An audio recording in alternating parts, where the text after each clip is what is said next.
Friends, welcome back to my channel earth mom Dehradun. मैं हूं ज्योति और वेलकम है आप सभी का मेरे चैनल में। आप सभी को मेरी तरफ से हैप्पी करवा चौथ। वैसे मैं ये वीडियो अपनी 10 बजे पोस्ट करने वाली हूं ताकि तब तक आप सब लोग होपफुली करवा चौथ का व्रत खोल चुके हों। फिलहाल तो मैं भी चंदा मामा के इंतज़ार में ही बैठी हूँ कि अब आएंगे तब आएंगे, लेकिन हाँ, ये वीडियो मैं तभी अपलोड करूँगी जब आप सब लोग खाना वाना खा के आराम से फ्री होके बैठ गए होंगे। बेसिकली आज मैं जो वीडियो बनाने वाली हूँ ना, ये मैं अंशु की वीडियो के ऊपर बनाने वाली हूँ और सपना से रिलेटेड कुछ बातें मुझे यहाँ पे वीडियो में बोलनी है।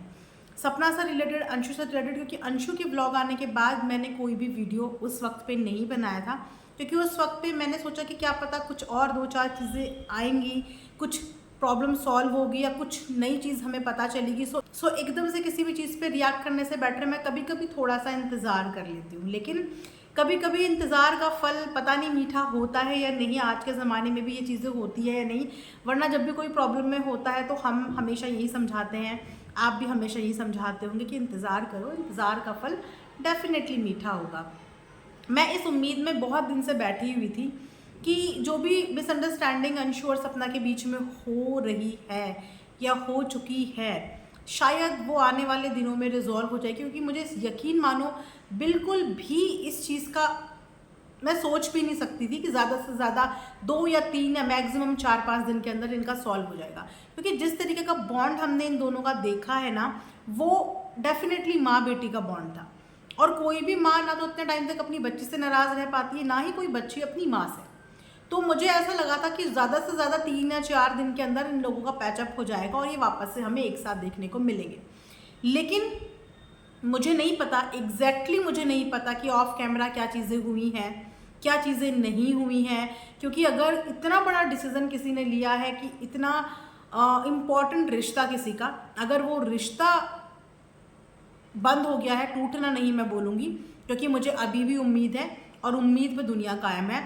ये बोलूँगी अगर वो रिश्ता डगमगाया है तो देखिए, छोटी मोटी बात हमें सोशल मीडिया पे लग रही होगी, लेकिन बैक कैमरा डेफिनेटली छोटी मोटी बात नहीं होगी।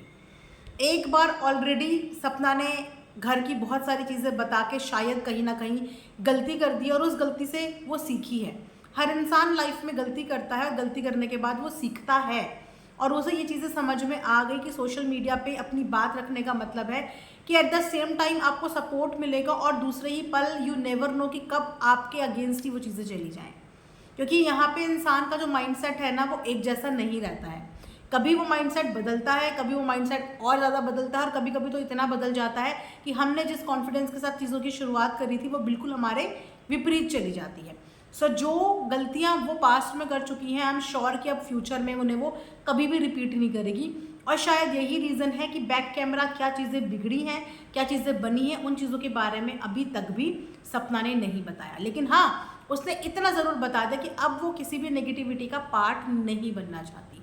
अपने एंड पे वो सिर्फ पॉजिटिविटी ही दिखाएगी। इसी बीच में जब अंशु ने चुप्पी तोड़ी, क्योंकि अंशु ने एक व्लॉग डिलीट करा था, सबसे पहली बात कि वो व्लॉग अंशु ने डिलीट क्यों करा था, उसका जवाब देने के लिए अंशु खुद आ गई।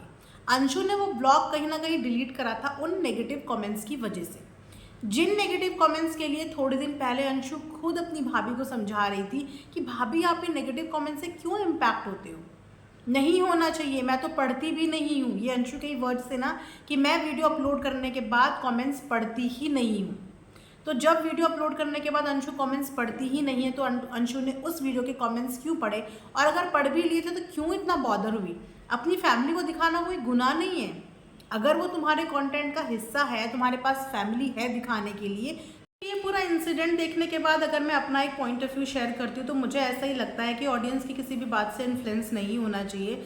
अगर अंशु कंफर्टेबल है, एज वो अपने ब्लॉग में ऑलरेडी बोल चुकी है कि वो सबको बराबर प्यार करती है, और सपना भी ये बात पहले ही बोल चुकी है कि वो उसके पेरेंट्स हैं, उनके रिश्तेदार हैं और वो उसकी कंडीशन को समझ सकती हैं। अंशु को 3 साल की उम्र से उन्होंने पाला है, उसके बाद सपना की एंट्री हुई, तो अंशु का प्यार सबके लिए बराबर है, ये चीज़ें बिल्कुल समझ में आती हैं। लेकिन बस एक सवाल ऐसी मेरे दिमाग में आया कि अगर सपना तक भी ये सारी बातें नहीं जाती कि उसके बारे में कौन क्या सोच रहा है, कौन उसके लिए क्या प्लानिंग कर रहा है, कौन उसको क्या बता रहा है, तो शायद सपना के दिल में जो इतनी नफरत धीरे धीरे डेवलप हो गई वो शायद कभी डेवलप ही नहीं होती। क्योंकि उसको ये सारी इन्फॉर्मेशन किसने दी? उसको ये सारी बातें बताने वाली अंशु ही थी ना। हालांकि अंशु ने ये सपना की अच्छी चीज़ के लिए ही बताया होगा, उसके वेल विश के लिए ही बताया होगा, लेकिन स्टिल वो सारी चीज़ें उसके दिमाग में इस कदर घर कर गई कि वो डे बाय डे नेगेटिव होती चली गई, और उसका रिजल्ट फिर आप सबने यहाँ पे देखा ही है। तो मैं इस सिनेरियो में मैं ये नहीं बोलूँगी कि अंशु को आप लोग नेगेटिव कमेंट करो। देखो, उसका भी अपना खुद का चैनल है, उसका भी खुद का कंटेंट है, और वो अपने कंटेंट में जो उसकी मर्जी हो वो दिखा सकती है। अगर कि वो अपनी भाभी के रिश्तों के प्रति जिम्मेदारी समझती होगी, या हमसे ज़्यादा, आपसे ज़्यादा अंशु को बहुत अच्छे से पता होगा कि उसकी भाभी को उसकी कौन सी एक्टिविटी का बुरा लग सकता है। तो अगर वो उन एक्टिविटी को इग्नोर करके चीज़ें कर सकती है तो फिर हमें क्या प्रॉब्लम होगी? एज एन ऑडियंस हमने तो सिर्फ कंटेंट देखना है, हम तो व्लॉग को एंजॉय करने के लिए व्लॉग देखते हैं। हम इसीलिए नहीं देखते कि किसी की पर्सनल ज़िंदगी में हमें झांकना है या पर्सनल ज़िंदगी से हमें लेना देना है। अगर कि अंशु को अपनी भाभी के साथ रिश्ते बैलेंस करना है तो ये अंशु को सोचना है कि उसे अपनी वीडियो में व्लॉग में कितना दिखाना है। सपना को अंशु के साथ रिश्ता बैलेंस करना है तो ये सपना को देखना है कि उसको कितना बोलना है और कितना नहीं बोलना है। और सपना तो बॉस गिव अप कर चुकी है, वो अपने एंड पे इस पूरे झगड़े से, इस पूरी कंट्रोवर्सी से गिव अप कर चुकी है। तो आपने बीते दिनों के व्लॉग में ये भी देख लिया कि सपना ने फाइनली कार ले ली है। हालांकि ये कार काफ़ी टाइम पहले ले ली थी, लेकिन किस रीज़न की वजह से उसने कार नहीं बताई वो भी उसने अपनी वीडियो में आप लोगों को बताया। अब जब सपना ने कार ले ली तो मेरे पास कुछ कमेंट्स आए जहाँ पे वो कह रहे थे कि मैम सपना ने कार ले ली, ऐसा लगता है कि सपना को पहले घर लेना चाहिए था। मैं आप सब लोगों का कंसर्न बिल्कुल दिल से समझ पा रही हूँ, और कोई भी बड़ा होता है तो वो यही सलाह देता है कि सर पे छत सबसे पहले ले लो। लेकिन एक छत और कार दोनों में काफ़ी ज़्यादा फ़र्क होता है। घर बनाने के लिए आपको काफ़ी सारा अमाउंट चाहिए होता है, और घर बनाने के लिए सबसे पहले आप मेंटली प्रिपेयर होने चाहिए कि आपको एग्जैक्टली रहना कहाँ है। जब तक आपका ये डिसाइड नहीं होता ना कि आपको रहना कहाँ है, तब तक आप घर कैसे परचेज करोगे? जब तक आपका खुद का ठिकाना नहीं आपको मालूम कि आपको रहना कहाँ है।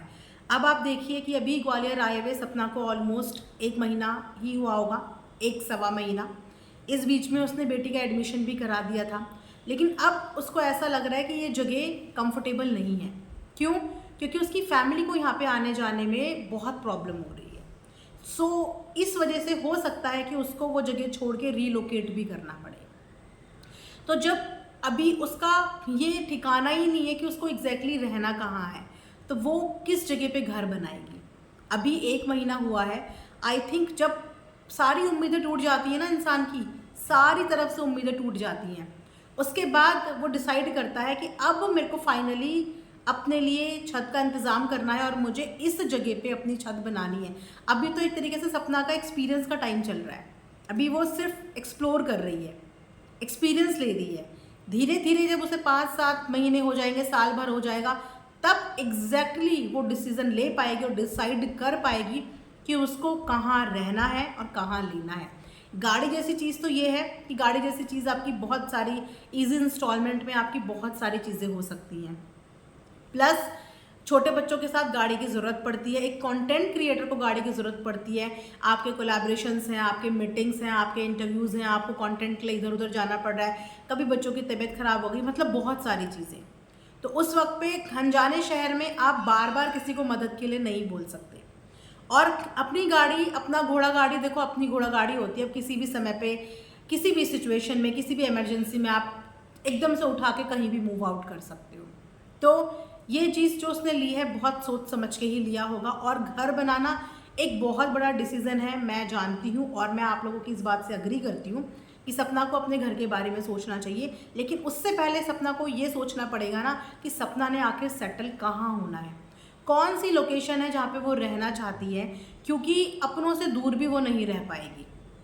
अगर वो ये सोच ले कि मैं घर से इतने किलोमीटर दूर रह लूँगी, तो ऐसा नहीं है।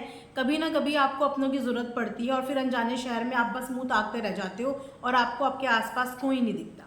तो हर इंसान चाहता है कि वो अपनी फैमिली के इर्द गिर्द रहे, और फैमिली के इर्द गिर्द रहने के लिए पहले आपको आसपास के जगहों को अच्छे से एक्सप्लोर करना पड़ता है कि कौन सी सिटी ज़्यादा बेटर रहेगी, कौन सी जगह ज़्यादा पास है, किस जगह मैं जाऊँ, उसके बाद वहाँ का हवा पानी, वहाँ का रहन सहन, वहाँ की बहुत सारी चीज़ें।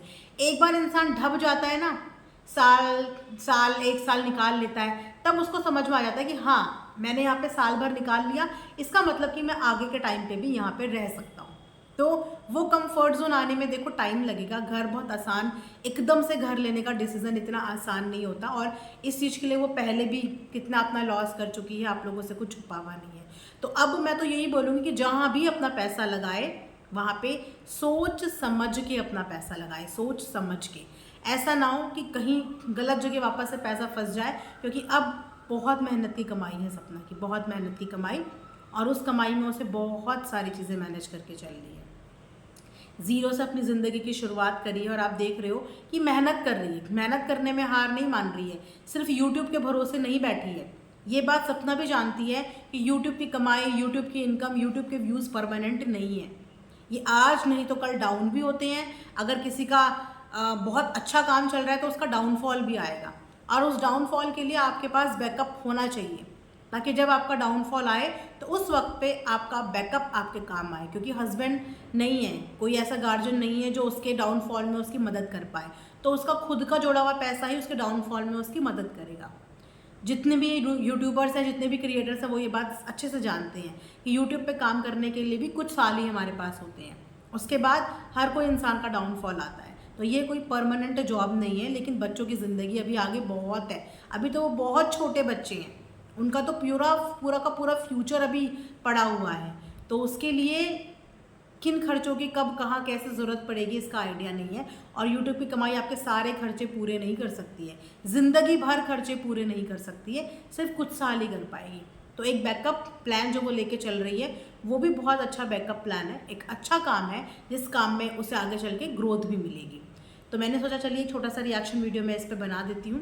आई होप कि आप लोगों को पसंद आए। आप लोग मिस भी कर रहे थे कि मैम बहुत दिनों से सपना पे आपने रिएक्शन नहीं दिया, तो चलिए आज आप सबके लिए सपना पे एक रिएक्शन भी दे दिया। आई होप कि आप लोगों को वीडियो पसंद आई होगी। कमेंट सेक्शन में कमेंट करके ज़रूर बताना कि कैसा लगा।